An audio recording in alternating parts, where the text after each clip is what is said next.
आप सभी को बीते हुए स्वतंत्रता दिवस की हार्दिक शुभकामनाएं।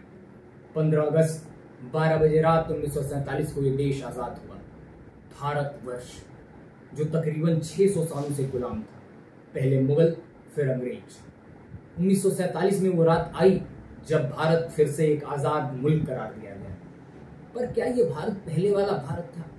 क्या ये वही अखंड भारत था जो पहले पूरब में बर्मा से लेकर पश्चिम में कांधार तक फैला हुआ था, जिसकी सरताज उत्तर में कश्मीर की वादियां तो दक्षिण अद्वितीय मनोरम सुंदरता से भरा हुआ कन्याकुमारी तक जाता था? नहीं, ये भारत अब खंडित हो चुका था 2 देशों तथा 3 हिस्सों में। एक अंग्रेज रेडक्लिफ, जिसने इस मिट्टी पर कभी कदम तक ना रखे थे, उसने इस जमीन पर 2 आड़ी टेढ़ी लकीरें खींच दी, जिसने इस मां भारती को टुकड़ों टुकड़ों में बांट दिया। पहले बना पाकिस्तान, फिर हिंदुस्तान को आजादी मिली। लेकिन किस कीमत पर? हमने इस आजादी के एवज में क्या क्या खोया, हम आज उसी पे चर्चा करेंगे। हम और आप आज खुश हैं, खुशियां मना रहे हैं और मनानी भी चाहिए। पर क्यों वो आजादी की रात पूरे भारतीय इतिहास में कलंकित प्रश्न है। दुनिया के आज तक के ह्यूमन हिस्ट्री में 10 निंदनीय रातों में शामिल है वो रात। क्यों? क्योंकि उस रात 10 लाख लोगों ने अपनी जान गंवा दी थी, जो केवल भारतीय थे, न हिंदू, न मुसलमान, न सिख, केवल भारतीय। कुछ राजनीतिक कारनामों व फैसलों ने उनकी मां को उनसे अलग कर दिया। कुछ राजनीतिक कारनामों व फैसलों ने उनकी मां को उनसे अलग कर दिया, जिन्हें पता तक ना था क्या होने वाला है। उन्हें पाकिस्तान व हिंदुस्तान कर दिया। किसानों का फावड़ा खेत में जंग खाते रह गया। रात में बना वो सरसों का साग आग पर पड़ा का पड़ा रह गया। मैदानों में गुल्ली डंडा का शोर मध्यम पड़ गया और माओ का आंचल सूना हो गया, क्योंकि उन गिल्लियों से खेलने वाले बच्चों के सर काट दिए गए। किसानों को घर में जला दिया गया। बाहर निकलने वालों को मजहबी तराने खा गए। खाने की थाल में सरसों का साग नहीं, हिंदुस्तानी लहू टपक रहा था और माताओं बहनों को किया जा रहा था।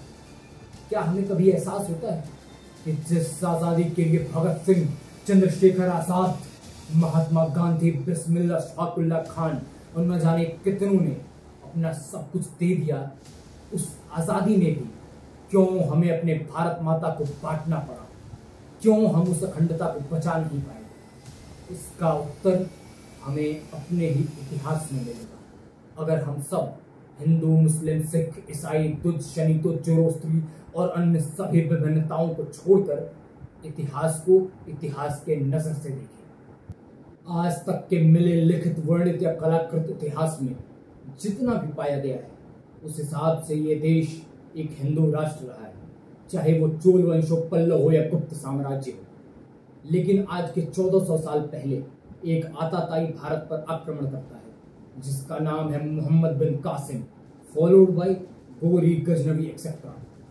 अब इस दौरान लाखों धर्म परिवर्तन किए जाते हैं, मंदिरों, पाठशाला इत्यादि को तहस नहस किया जाता है, जिसके कारण भारत के अनेक धर्मों तथा मान्यताओं में मतभेद का अंकुश पनपता है। खास करके भारतीय, मुसलमान व हिंदू, इन सभी प्रयासों के दौरान एक ख्यालात पनपती है, और वो है भारत पर किसी एक संप्रदाय का पूर्ण हुकूमत। और अगर आप ये सोचते हैं कि भारत का बंटवारा 1947 में पहली बार करने की कोशिश की गई, तो आप बिल्कुल गलत हैं, क्योंकि ये कोशिश इतिहास में कई बार किया गया। पहली बार इसको कहने वाला था मुगलई सल्तनत का राजा औरंगजेब, जिसने अपने राज्य को 3 हिस्सों में बांटने की घोषणा की। और फिर कई प्रयास हुए, जैसे मोहम्मद इकबाल की मांग तथा अन्य, और अंततः वो काला दिन आ ही गया, 14 अगस्त 1947, जब सिंध नदी पाकिस्तान की और सतलज हिंदुस्तान की हो गई। धोलावीरा कालीबंगा भारत का तो मोहनजोदाड़ो और हड़प्पा पाकिस्तान का। जब कटास और हिंगलाज माता मंदिर उधर तो अमरनाथ और केदारनाथ बाबा इधर के हो गए। और हमारे राष्ट्रगान के 4 स्तंभ पंजाब, सिंध, गुजरात, मराठा में पंजाब, गुजरात, मराठा तो है, लेकिन सिंध कहीं दूर चला गया। हमें नहीं पता कि जिन्ना ने पाकिस्तान की मांग क्यों की और क्यों हिंदुस्तान ने माना, लेकिन आज ये साफ दिख रहा है कि उस समय के लगी आग की चिंगारियां अभी तक फैल रही हैं। अगल बगल देखो तो हिंदुस्तान की बात करने वाले कम और हिंदू मुसलमान की बातें करने वाले ज्यादा लोग। शायद हमें एक बात समझने की जरूरत है, हम सबको फक्र है, नाज है अपने अपने मजहब, धर्म और साहित्य पर। परंतु अगर मजहब देश की अखंडता से पहले आने लगे तो ये दर्शाता है कि आजाद तो हम बस अंग्रेजों से हुए थे, पर गुलाम तो हम अब भी हैं। उसी ब्रिटेनियन सोच को फूट डालो, राज करो। तो कृपया सोचें इस बारे में। इस आजादी पर धूम से खुशियां मनाई हैं हम सबने, पर हमें उनके बारे में भी सोचना होगा जो घर से तो निकले लेकिन घर ना पहुंच पाए, जो सरहदों की लकीरों से खींची हुई गर्त में गिर के हमेशा हमेशा के लिए इस दुनिया से चल बसे। जिन्होंने आजादी के लिए अपनी जान दी, जिन्होंने आजादी के लिए अपनी जान दी, उनका मान हमें रखना होगा। और जो जो मिटे भारत खातिर, उनका कुछ तो कहना होगा। इसीलिए शायद वाजपेयी जी ने भी लिखा था कि दिन दूर नहीं खंडित भारत को पुनः अखंड बनाएंगे, दिन दूर नहीं खंडित भारत को पुनः अखंड बनाएंगे। गिलगित से गारो पर्वत तक आजादी पर्व मनाएंगे। उस स्वर्ण दिवस के लिए आज से कमर कसें बलिदान करें, उस स्वर्ण दिवस के लिए आज से कमर कसें बलिदान करें।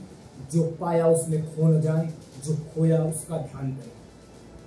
वाजपेयी जी प्रधानमंत्री थे इस देश के, एक साहसी वीर। उन्हें शोभा देता है गिलगित से गारो पर्वत तक की बातें करना, परंतु मैं तो अभी सिर्फ हिंदुस्तान की बात कर रहा हूं। क्या हम अपनी छीण सोच का इतना गुलाम हो गए हैं कि अपनी मानसिकता को तनिक सा बड़ा नहीं कर सकते? क्या हम अपने मजहब, अपना धर्म, अपनी राजनीति, द्वेष, हिंसा, कट्टरता को परे रख के एक बार, मात्र एक बार हिंदुस्तान के बारे में नहीं सोच सकते? सोचिए इस बारे में जरा, अगर कभी समय मिल जाए तो। जय हिंद, धन्यवाद।